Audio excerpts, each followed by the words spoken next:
Ja, herzlich willkommen bei meinem nächsten Video bei Cargold. Hier heute auch wieder in Hamburg.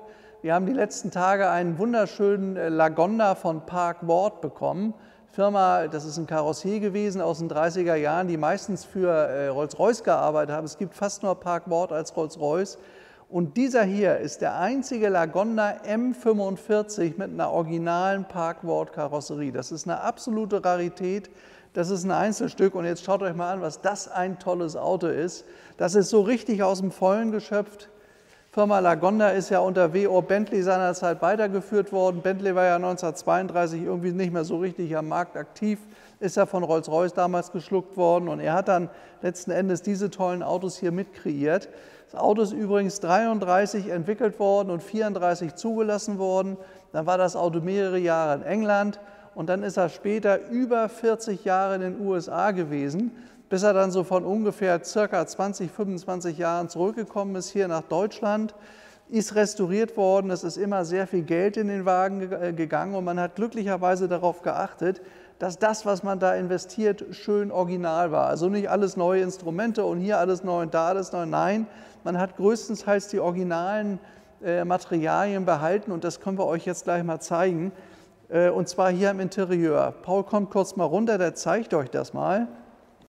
Also der Wagen hat innen graues Leder, er ist außen dunkelblau, dieses schöne, wunderbare dunkelblau, finde ich, steht dem Auto unglaublich gut. Ist ein Rechtslenker logischerweise, könnt ihr sehen, da ist die Schaltung vorne rechts neben der Tür. Da hat er auch den Handbremshebel da unten. Und hat natürlich dann rechts auch die Pedalerie, aber ich sage mal, da gewöhnt man sich dran. Also an Rechtslenker gewöhnt man sich nach ein paar Wochen, fährt sich das ganz genauso. Interessant ist natürlich ja diesen tollen 4,5 Liter Motor mit 120 PS. Das waren echte 4,5 Liter und 6 Zylindern. Also 6 Zylinder waren sehr, sehr dauerhaft. Die Maschinen haben ganz, ganz lange gehalten und ist also toll. Ich hatte ja schon mehrere Lagondas, die wir gefahren haben. Der schiebt richtig gut an. Also es ist ein Auto, wo ihr nicht mit untermotorisiert seid, aber ist natürlich ein echter Oldtimer. Und selbst wenn der jetzt restauriert wurde, also ich weiß, dass der jetzige Besitzer, wo der Wagen in der Sammlung gestanden hat, eine sechsstellige Summe rein investiert hat, um das Auto immer wieder noch besser zu machen, noch perfekter zu machen. Aber es bleibt ein Oldtimer und Oldtimer heißt, ich habe 60, 70, 80 Jahre altes Material, das kann nie neu sein, das kann immer mal Mängel haben. Aber das Interessante ist, so ein Auto verliert in der Regel nicht an Wert, weil das sind Autos, die sind ganz preisstabil und vor allen Dingen er hier ist ja absolut selten. Wie gesagt, es gibt von diesen, das ist der einzige in dieser wunderschönen Karosserie von Park Ward, sonst sind da immer noch Rolls-Royce gebaut worden, also das ist ein Einzelstück. Ja, wo liegt so ein Auto preislich? Man möchte meinen, er kostet eine halbe Million, das tut er aber nicht. Er liegt unter 400, den Rest müssen wir so ein bisschen verhandeln, hat einen guten dokumentierten Zustand. Wie gesagt, 4,5 Liter, 120 PS, ist ungefähr maximal 150 Stundenkilometer schnell gewesen, was für einen Vorkriegswagen natürlich viel war. Ja, tolles Armaturenbrett, sehr, sehr viel authentisch, schaut da mal rein. Ich finde, dass das sehr, sehr schön aussieht. Die ganzen Instrumente, die er da hat, es funktioniert auch soweit, alles an dem Auto, er fährt sehr schön. Nur ihr wisst ja, wir haben immer noch keine roten Nummern, also wir können hier jetzt nicht rausfahren, aber als der mit dem LKW ankam, ist er ja vom Laster runtergefahren worden. Das klappte alles prima, sprang auch sofort an. Ja, ein schöner Wagen. Ich mache euch jetzt mal vorne, ich zeige euch mal, wie die Maschine aussieht. Man muss diese Seite, die Hebelchen an der Seite bewegen und klappt ihn dann hoch. Haben wir hier irgendwie... Hinlegen muss man die vorsichtig, ja. Das ist der berühmte Lagonda-Motor. Wir haben jetzt zwei weitere sehr schöne Lagondas, daher kenne ich das auch sehr schön authentisch. Hier die beiden Vergaser. Leistet die Maschine 120 PS. Hier vorne Reservezündkerzen, hat man damals alles gehabt. Hier Wagenheber oder ist das eine Kurbel? Ja. Nee, das ist kein Wagenheber, das ist eine Kurbel. Nein, das sah nur so aus. Also hier, schaut mal hier, die ganzen Original-Fahrgestellplättchen, das ist alles noch da. Das sind die echten alten, die sind nicht nachgemacht. Hier vorne ist die Motornummer auch eingraviert in der Nähe vom Getriebe. Hier vorne könnt ihr auch noch mal sehen, M45. Hier vorne kam das Öl rein, clean, Öl only. Also es ist einfach sehr, sehr schön alles gemacht. Also es lebt irgendwie so, ein Motor erzählt was. Wenn man sich die modernen Motoren heute anguckt, da ist ein Plastikdeckel drauf, ist ein Mercedes-Stern drauf und das war's dann. Hier kann man so richtig sehen, was das Auto bewegt hat. Und es ist ein schöner Zustand. Also man sieht diesen Motor an, dass er immer gut gepflegt und gewartet war. Viele Rechnungen darüber. Der jetzige Besitzer ist den auch gefahren, aber baut so seine Sammlung so ein bisschen ab. Deswegen kommt er überhaupt an den Markt. Übrigens hier vorne die schönen großen Lucas-Lampen. Das war ja damals der entscheidende Produzent dieser Lampen. Schaut mal hier, Lucas. Tolle Lampen sind das gewesen. Haben ja sehr, sehr viele Fahrzeuge damals auch gehabt. Dann der Lagonda-Kühler in einem hervorragenden Zustand auch. Mit dem Original Lagonda-Logo kennt ihr sicherlich. Hier ist Kühlwasser reingekommen, hier ist der Kühler, der große. RAC war der englische Automobilclub, glaube ich, nicht? Und Lagonda Club ist auch bekannt, das Fahrzeug. Ja, ist ein sehr, sehr schöner Wagen, wenn man drumherum kommt. So ein Wagen hat natürlich eine Holzkarosserie. Logischerweise haben sie aus den 30er Jahren alle gehabt. Also man merkt, dass die Türpassung vorne nicht ganz hundertprozentig ist, aber Holz arbeitet ja auch. Das kann also immer mal sein. Kann man das übrigens ganz schön sehen hier vorne, dass so ein Auto immer, da war das Metall, also das Blech, auf die Holzkarosserie gedengelt, auf den Holzrahmen. Und da müsst ihr halt gucken, dass der im guten, trockenen Zustand ist. Über Jahrzehnte zieht ein Holzrahmen, Wasser geht auseinander und dann verbiegt sich manchmal eine Karosserie. Das muss man immer beachten. Aber der Wagen ist, wie gesagt, hier in einem hervorragenden Pflegezustand, auch bei den richtigen Adressen immer gewesen. Ist also ein toller Vorkriegsklassiker. Und wenn man sich hier überlegt, was da geboten wird bei so einem Auto, ist er eigentlich nicht mal so teuer. Denn also wenn ihr euch einen Bentley kauft, einen 6, 6,5 Speed 6 oder irgendwie sowas, kommt man ja schnell in den Millionenbereich. Ja, so sieht er auf der anderen Seite aus. Hier vorne der Krümmer. Also es ist auch zum Fahren alles gemacht worden. Also man sieht dem Auto an, da ist Geld reingegangen. Das hat das Auto ja wirklich bewegt. Also man könnte da jetzt ohne weiteres sich reinsetzen, 200, 300 Kilometer ohne Probleme mitfahren. Diese Maschine war ja sehr, sehr zuverlässig. Damit sind auch Rennen gewonnen worden. Ja.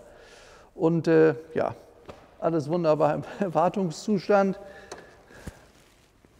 Aber nichtsdestotrotz, ich muss mich da wiederholen, altes Auto bleibt immer ein altes Auto. Der ist nun mal 70, 80 Jahre alt und es kann euch da immer was kaputt gehen. Ich sage immer, wenn ihr euch ein neues Auto kauft für 50.000, ist der in einem Jahr noch die Hälfte wert.